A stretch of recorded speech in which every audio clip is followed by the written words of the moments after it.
Well, that was a flat ending to this episode of Dynamite. What's going on, guys? Boss Up 6 here, back to another video, and today I'm here to do my AEW Dynamite from El Paso, Texas.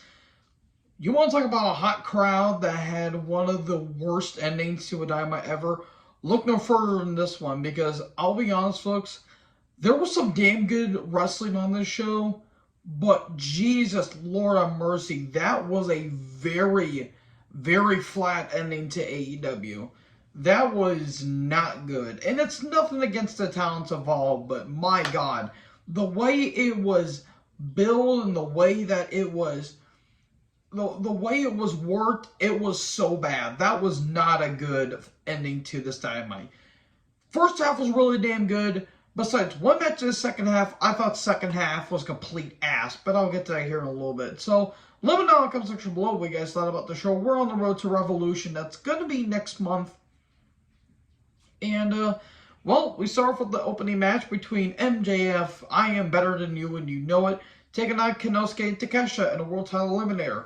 Good stuff. Damn good stuff. This is one of the better openers that AEW has done. I'm not going to go through every single match, every single move in this match verbatim. Check this match out. One of the finest matches that AEW has done. They have a lot of problems for Takeshita. They are really starting to put this guy over. And I can see that. MJF is just absolute goldmine. I did like his trunks. Like it was like a dragon-like trunks, which was great. Again, I'm not going to go through every move verbatim. The crowd was calling MJF Culiteral. I think that's how you say it, which means asshole. There was a frog splash by Takeshita. Takeshita gets crushed on the top. And then Takeshita normally goes for that lariat off the top, but MJF lands on his feet. That was really good stuff. Super kick by the lariat by Takeshita. We get salt to the earth, and then MJF kept using the referee as a shield. Dirty tactics. We get a powerbomb on the knee, but MJF, he may have hurt his knee, and MJF was working on Takeshi's arm, too, by the way. We get a Blue Thunder Bomb, but a kick out. We get a knee strike, but literally about that much before a 3 count. But we get a foot on the rope. He goes for Takeshita goes for a senton off the ropes. We get a salt to the earth, and then eventually the Fujiwara armbar, and MJF wins. And then MJF shoves the referee Paul Turner, and then a ring shot to Takeshita. Takeshita, trying to say his name fast, that's kind of tough. But he was legit bleeding. I think he got bled from that ring shot, because I don't think he bladed. I think he got hard. No, geez, that sounded wrong. He bled hard way because, that looked a little rough. And then Bryan comes down, MJF runs off. This was good stuff, really good stuff. More on these guys here in a few, but this was some damn good stuff. A damn way to open up the show. We get a Joe video package talking about how he won the TNT title from Darby last week, and his feud with Wardlow still continuing. I don't know why Joe is TNT champion again, just so he can go back to his feud with Wardlow. That's nothing against the talent. It's just Joe at this point. I love Joe. I really love Samoa Joe, but come on. At this point, he needs to hang it up, because Father Time's knocking on his door, and he ain't looking the best. That's all I'm going to say. So, the Bunny with Penelope Ford took on Jamie Hayter. Sweet God Almighty. Britt Baker and Rebel. Women's title eliminator. Two eliminator matches. That's cool. Well, at least the women got featured in the first half, I'll say that. It was fine. At one point, it looked like Allie landed on her head, which that looked bad. Allie is not a terrible wrestler, but she's not really great either. Like, a few years ago, she was pretty damn good, and nowadays, she's just there. Penelope has a look, I'll say that much. It wasn't bad. It's just, I don't know. The match was just kind of there. In the end, Hayter ate the spinning lariat, and there you go. Jamie wins. And then Storm and Saraya, defender of the Beaververse. Shout out to John Rutland for that one. They're backstage. Leva Bates shows up, and they attack her and spray paint her. I forgot Leva Bates was even on AEW.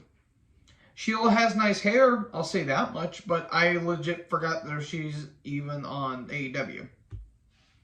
Yeah, that's how they're booking the women's division. And people like to complain about WWE not showcasing their women. They're doing a hell of a lot better of a job than whatever AEW is doing. So we get a recap of MJF versus Takesha. Then Lexi backstage, and she enters MJF's locker room. God, this was great. Again, another prime example of MJF being a gold mine. He talks about how one night that him and his crush Liv were, let's say, having a good time. Because I'm having a good time. Damn it, now I got that Queen song stuck in my head. I heard that on the way to work too, damn it. Or, yeah, no, it was on the way home from work.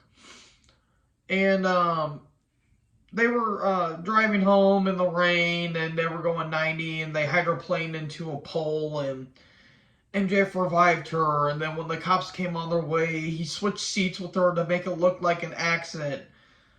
God, that was great. Now, there's rumor speculation that MJF may or may not be referring to one Miss Liv Morgan.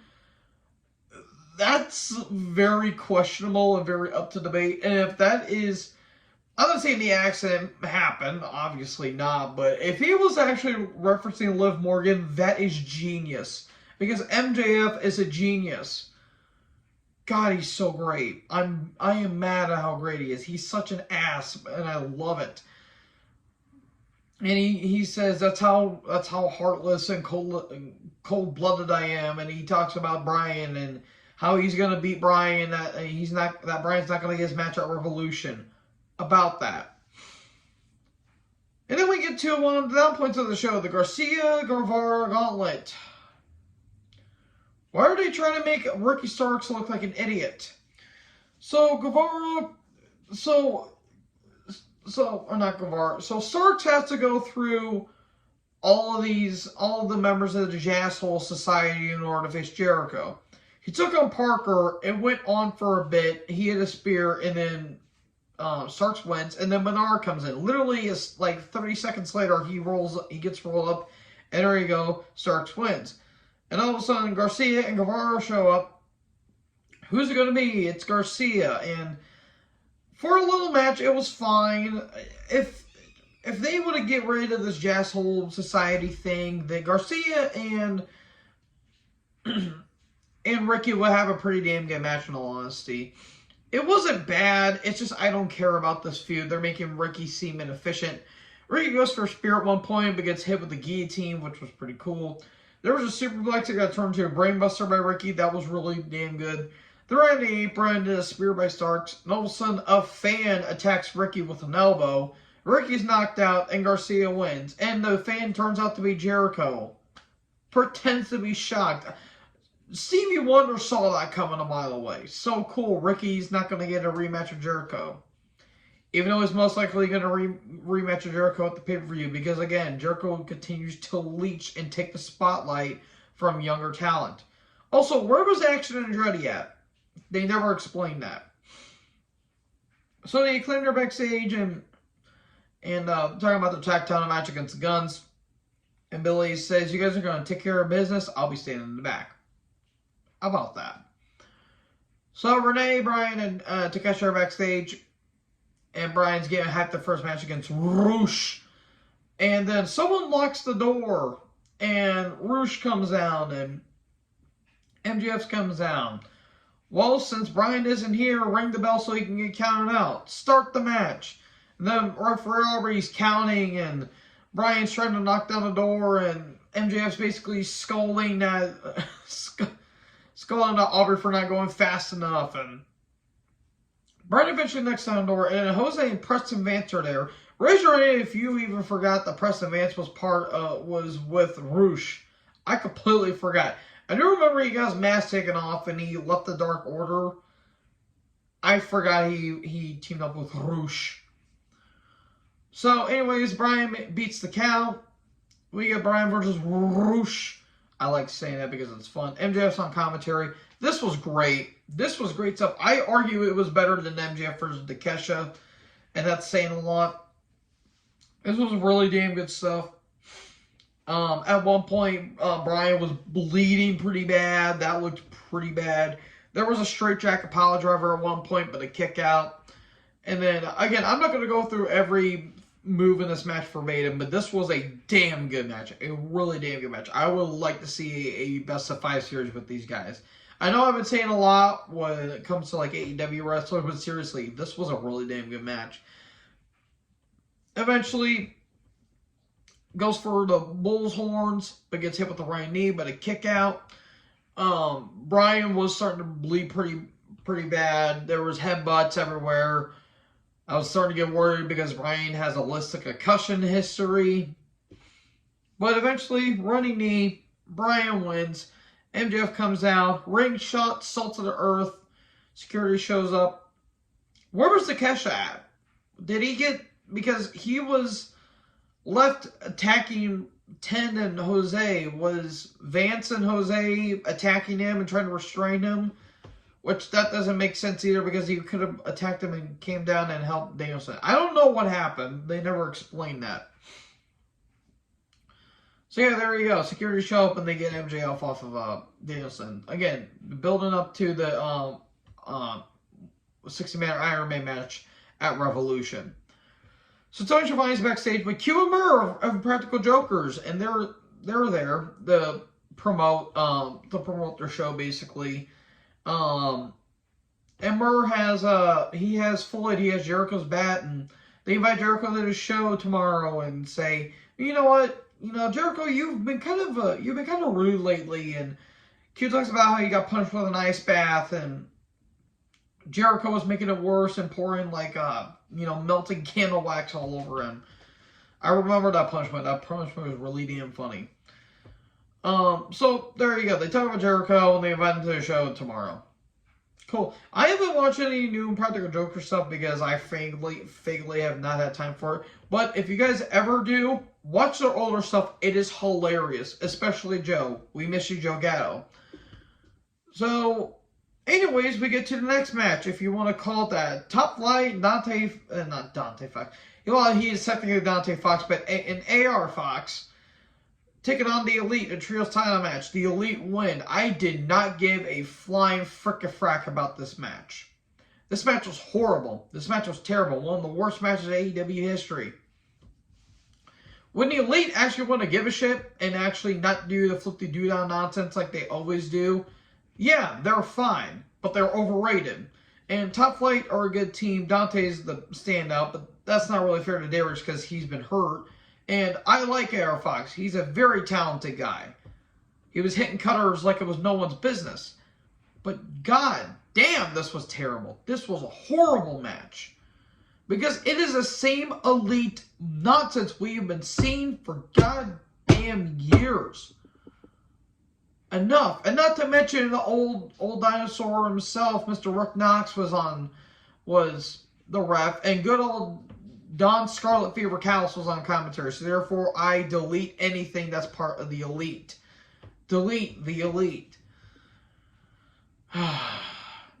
Anyways, Lexi and Hathaway are backstage.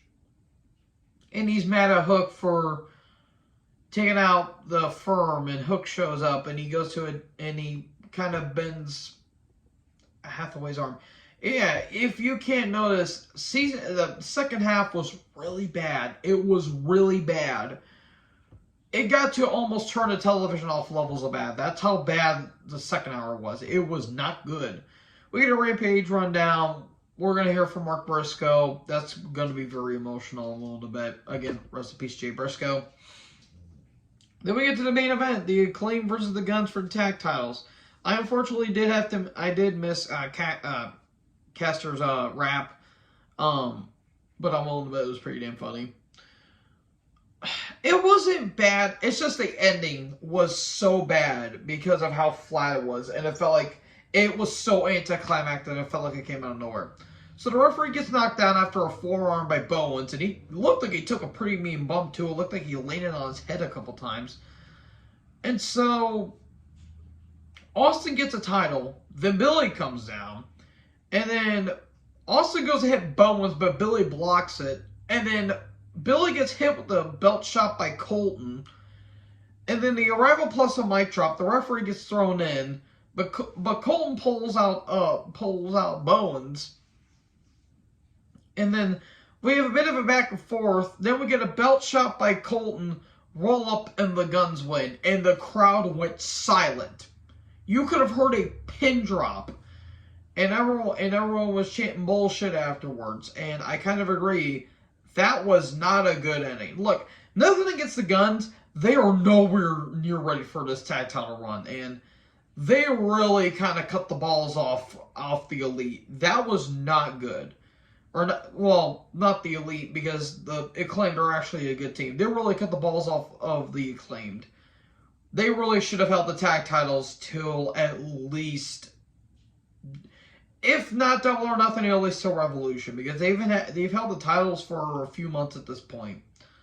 I think they've held it till I think they've had it for from November up until now, so about 3 months, and that's how you end the reign. Good job, Tony Khan, you idiot. So yeah, that was Dynamite, folks. That was certainly a Dynamite. So, hope you guys enjoyed this video. Make sure you guys like, comment, subscribe. What do you guys think about the show? Again, like, comment, subscribe. Tap the little bell for notifications. Join the herd. Talk to you guys next video. Peace out.